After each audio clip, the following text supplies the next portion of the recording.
Hi everyone, Andrea Vall, co-author of Facebook Marketing All-in-One for Dummies, and I'm here to answer the difficult question of what to budget for your Facebook ads. Now, this is kind of an impossible question to answer in a one-size-fits-all way because it's going to depend on a lot of factors, including what the cost is of your product, or how much you can bear to spend on a lead or link click or a video view, things like that. It's going to depend on how you're optimizing your ad in terms of what your cost per result is going to be, and it's going to depend on your targeting. I'm going to give you a couple of things to think about when determining your budget. So first off is what you can bear to spend on a lead or a purchase, things like that. So let's say you're running a webinar where you're going to give people some great content, and at the end of the webinar, you're going to sell your product that costs $1,000. And you know in general that approximately 10% of the people convert into sales. Say you have 100 people you get with Facebook ads, you'll convert 10 of those people into sales, which would earn you $10,000.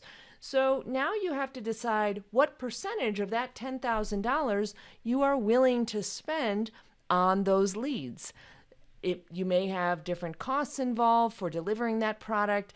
So some of that is really going to depend on the cost of goods sold, for example, your costs, and if you know what your conversion rates are for some of these things that you're doing. Sometimes your product's new and you may not know that. So there's a little bit you need to decide in what your real marketing budget is for your product or service. So obviously, if you're selling a $1,000 product, you're going to have a little bit more of budget available than if you're selling something that is $50, for example. So that's something that you're going to need to decide in terms of the threshold that you're willing to spend. The second piece that you need to realize is that different things are going to convert at different costs per result based on the type of optimization you have. So for example, if you're advertising a video, you might get 3 cents per through play, which means that you can be pretty effective in $5 or $10 a day in getting lots of video views versus something you're advertising as a lead generator, which might be $4 or $6 or $2 per lead, which will then lead to your goals further down with purchases. Or you might be advertising something that is a high ticket item that costs $3,000, for example. Maybe you're doing a retargeting ad, and you might be okay with spending $300 per purchase in those cases. So you have to decide kind of what you're optimizing around and what that's going to mean for your bottom line. The next thing you have to think about is making sure that your targeting fits the budget as well.